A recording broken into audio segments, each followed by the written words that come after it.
दोस्तों, इंडिया की union territory Andaman and Nicobar island India के साउथ में बंगाल सी के अंदर मौजूद है। दोस्तों, आज हम इस वीडियो में जानेंगे कैसे ये आइलैंड इंडिया के लिए इतना इकोनॉमिकली इंपॉर्टेंट है और कैसे आने वाले समय में ये आइलैंड चाइनीज़ नेवी को काउंटर करने में इंडियन नेवी की मदद करेगा। और साथ ही आज हम इस वीडियो में ये भी जानेंगे क्यों साउथ चाइना सी चाइना के लिए इतना इंपॉर्टेंट है और इस सी के लिए China super power United state of America से भी लड़ने के लिए तैयार है, और कैसे ये साउथ चाइना सी चाइना के लिए एक ओशन नहीं बल्कि एक सोने की खदान है, जानेंगे इस वीडियो में। तो जानने के लिए वीडियो को पूरा ज़रूर देखें। हेलो फ्रेंड्स, आप सबका एक बार फिर से इस चैनल पर स्वागत है। दोस्तों, अगर आप नए हैं तो प्लीज़ इस चैनल को सब्सक्राइब करें और शेयर करें। चाहे ये वीडियो शुरू करते हैं। दोस्तों, Andaman and Nicobar island India की यूनियन टेरिटरी है जिसका एरिया 8,249 स्क्वायर किलोमीटर है और इस आइलैंड की आबादी 4,20,000 है इंडियन सेंसस रिपोर्ट के मुताबिक। और दोस्तों, ये आइलैंड इतना इंपॉर्टेंट क्यों है उसके लिए जानने से पहले हमको ये जानना होगा कि आखिर समुद्र में ओशन बॉर्डर को कैसे डिवाइड करा जाता है और कौन सी कंट्री ओशंस पे कितना क्लेम कर सकती है।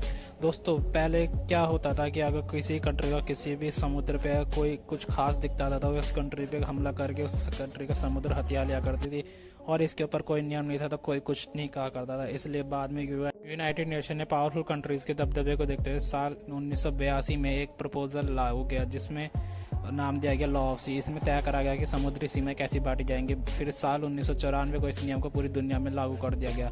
दोस्तों, इस नियम को लागू करते हुए तो समुद्री सीमा को 4 चीज़ों में बांटा गया। पहला, दूसरा, तीसरा, चौथी आप पॉइंट देख सकते हैं इस इमेज में। दोस्तों, इनके बारे में अभी डिटेल में बात करेंगे। इनके बारे में जानने से पहले हमको ये जानना होगा कि समुद्र में कोई भी सीमा किलोमीटर्स में नहीं नापी जाती है। इसको नापने के लिए एक यूनिट का इस्तेमाल किया जाता है और उसका नाम होता है नॉटिकल माइल। एक नॉटिकल माइल में 1.852 किलोमीटर डिस्टेंस होता है। समुद्र में इसी से सारी डिस्टेंस नापी जाती है। अब बात करते हैं ओशन बॉर्डर्स की। दोस्तों, पहला है इंटरनल वाटर्स। इसको हम बेस लाइन भी बोलते हैं। दोस्तों, किसी भी कंट्री का कोई भी कोस्ट लाइन होती है वो हमेशा इरेगुलर शेप में होती है जिसके कारण कंट्री की ओशन बॉर्डर नापने में काफ़ी दिक्कत आ जाती है। इसलिए सबको काउंटर करने के लिए कोस्ट लाइन के पास एक इमेजिनरी लाइन ड्रॉ कर दी जाती है जैसा आपको इस इमेज में दिख रहा होगा। फिर आगे ओशन में सारे बॉर्डर इसी बेस लाइन से नापे जाते हैं, ना कि किसी कोस्ट लाइन से। तो ये बेस लाइन ओशन बॉर्डर को डिफाइन करती है। नंबर 2, टेरिटोरियल सी। दोस्तों, ये रीजन 12 नॉटिकल माइल जितना चौड़ा होता है और ये काफ़ी सेंसिटिव जोन होती है। अगर इस रीजन में किसी भी कंट्री का कोई शिप गलती से एंटर कर जाए तो उस कंट्री के पास पूरा अधिकार होता है कि वो अपनी इस वायुसेना की मदद से उस कंट्री के शिप को गिरा दे, और इस कार्रवाई के खिलाफ दुनिया का कोई भी देश आपके खिलाफ उंगली नहीं उठा सकते क्योंकि ये लॉ ऑफ सी का एक नियम है। दोस्तों, इसके बाद आती है कॉन्टिग्यूअस सी लाइन। दोस्तों, ये भी 12 नॉटिकल माइल जितनी चौड़ी होती है और इसके अंदर अगर गलती से कोई शिप घुस जाए तो आप उसको हमला करके नहीं गिरा सकते क्योंकि इस सी के अंदर बस आप उससे टैक्स वसूल सकते हो। Exclusive economic zone. दोस्तों, इसकी चौड़ाई 200 नॉटिकल माइल होती है और ये सबसे ज़्यादा इंपॉर्टेंट रीजन होता है। अगर इसमें कोई गलती से शिप घुस जाए तो आप बस उस पर टैक्स लगा सकते हैं, ना कि उसे शूट आउट कर सकते हो। दोस्तों, इस रीजन में अगर आपको कुछ भी मिलता है जैसे petroleum, natural mineral resource, fishes या फिर कोई आइलैंड, तो उसके ऊपर उसी कंट्री का हक होता है। उसके ऊपर कोई और कंट्री अपना दबदबा नहीं जमा सकती। जैसा कि आप दोस्तों इस इमेज में देख सकते हैं कि इकोनॉमिक जोन की वजह से समुद्र में इंडिया का एरिया कितना ज़्यादा है और साइड में एक अंडमान निकोबार आइलैंड की वजह से ये एरिया और दुगना हो गया जो इकोनॉमिकली इंडिया को काफ़ी सपोर्ट करता है। और इस डेटा में आप देख सकते हैं कि समुद्री एरिया इंडिया का 23 लाख स्क्वायर किलोमीटर है जिसमें सिर्फ 6,60,000 square kilometre Andaman Nicobar island की मदद से आता है जो कि इसका 23% बनता है।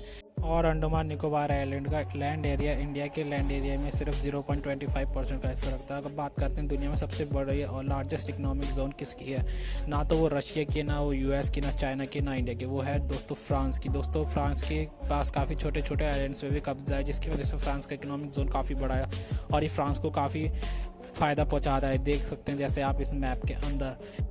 दोस्तों, अब हम बात करते हैं साउथ चाइना सी के बारे में। दोस्तों, आज जैसा कि आप इस मैप में देख सकते हैं साउथ चाइना सी के आसपास कौन सी कंट्री मिलती है। दोस्तों, साउथ चाइना सी को स्ट्रेट ऑफ मलक्का दुनिया की वेस्टर्न कंट्रीज़, अफ्रीका और मिडल ईस्ट एशिया से ईस्ट एशिया को जोड़ता है। दोस्तों, स्ट्रेट ऑफ मलक्का से सालाना इतने शिप साउथ चाइना सी में आते हैं कि अगर उनका टैक्स कलेक्ट कराया जाए तो वो $3 ट्रिलियन बनता है, जैसा कि आप इस इमेज में देख सकते हैं। और दोस्तों, साउथ चाइना सी सिर्फ इस टैक्सेस के लिए फेमस नहीं। दोस्तों, साउथ चाइना सी मिनरल से भरपूर है। दोस्तों, इसके अंदर काफ़ी सारा पेट्रोलियम, नेचुरल गैसेस और ना जाने कितने मिनरल्स पाए जाते हैं, जैसा कि आप इस इमेज को देख सकते हैं वीडियो पॉज करके। और दोस्तों अगर चाइना इस एरिया पे कब्जा करता है तो चाइना को सालाना ट्रिलियंस ऑफ डॉलर का प्रॉफिट होगा, जो कि चाइना की इकोनॉमी को बूस्ट करेगा और सुपर पावर बनने के रास्ते में कोई अड़चन नहीं आएगी। तो चाइना इसीलिए इस एरिया को हथियाना चाहता है, क्योंकि चाइना इस एरिया से कंट्रोल करके पूरी वर्ल्ड इकोनॉमी को अपने हिसाब से चलाना चाहता है, जो कि उसे सुपर पावर बनने में काफ़ी मदद करेगा। इसलिए चाइनीज़ आर्मी को हमेशा वो अलर्ट पर रखता है। दोस्तों आपने कभी ना कभी देखा होगा कि चाइनीज़ आर्मी हमेशा इस एरिया पर गश्त करती रहती है और दूसरे नेशंस को परेशान करती है। दोस्तों क्या आपको लगता है कि चाइनीज़ आर्मी का ये रवैया सही है? कमेंट करके ज़रूर बताएं। तो बस दोस्तों आज की वीडियो में बस इतना ही। अगर आपको ये वीडियो अच्छी लगी तो वीडियो को लाइक, शेयर और चैनल को सब्सक्राइब ज़रूर करें। Thanks for watching.